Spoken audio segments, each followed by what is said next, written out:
ligger man mere vægt på at have en stor familie, som er... Og vi vil gerne byde velkommen til Jay Coffee og Ole Vestager og Karl Johan Brø. Og vi skal snakke lidt om afkolonisering og OSCE'er 3 faser i afkolonisering. Hvornår er disse, og hvilke landområder omfattet af de 3 faser? Der er det så, at den første fase af afkoloniseringen gik fra 1945 til 1954, og den fase bragte uafhængighed mellem Asien og Mellemøsten. Og den anden afkoloniseringsfase gik fra 1956 til 1966, og der blev de afrikanske lande uafhængige af koloniseringen. Hvorledes skete afkoloniseringen i Asien? Der var 2 slags afkolonisering i Asien. Der var f.eks. Mellem Indien og England, hvor det blev nogenlunde fredeligt gennem forhandlinger. Men så var der også i f.eks. Frankrig og Vietnam, hvor det kom til væbnede konflikter.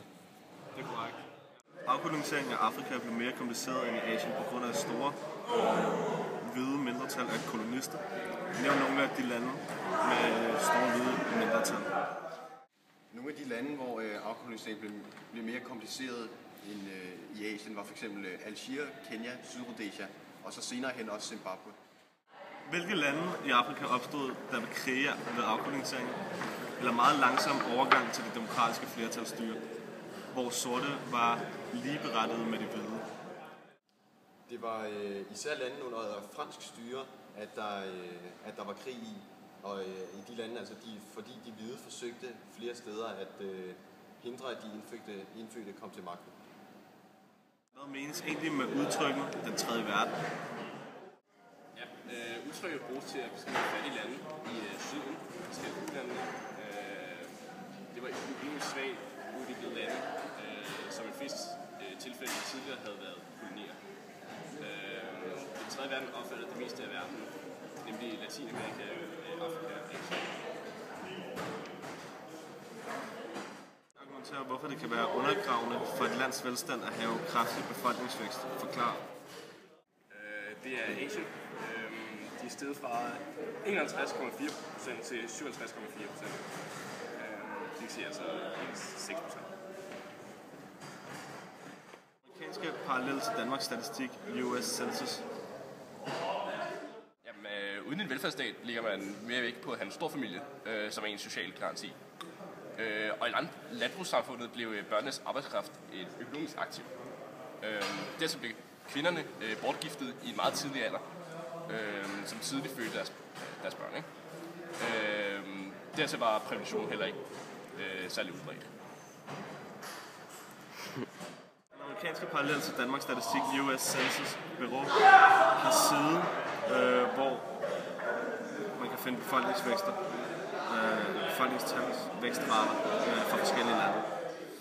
Det er fordi en høj befolkningsvækst gør det sværere at løfte et samfund uden fattigdom. En vækst på 2,5% betyder, at befolkningstallet er fordoblet på 28. Det kræver en fordobling på landbrugsproduktion, hvis ikke ernæringstilstanden skal forringes. Det kræver dobbelt så mange huse skoler. Økonomiske problemer har især landene Afrika besværet med. Forklar hvorfor Congo, trods sin rigdom, har været plaget af elendighed stort set siden selvstændigheden i 1960. Jamen, altså for det første så er Afrika ikke et kontinent, som er historisk skabt af stater. Det er skabt af koloniseringsmagter og ligesom styret af koloniseringsmagter. Derfor er det også dem, som har bestemt landegrænserne osv. Der er blandt andet også et eksempel med for eksempel Kongo under borgerkrigen i Kongos ligesom ændrede styremåde, som ligesom fik det til at blive til en diktatur. Hvorfor gør FN ikke noget ved at afhjælpe Afrikas elendighed? Det er blandt andet på grund af borgerkrigen, som medførte diktatur.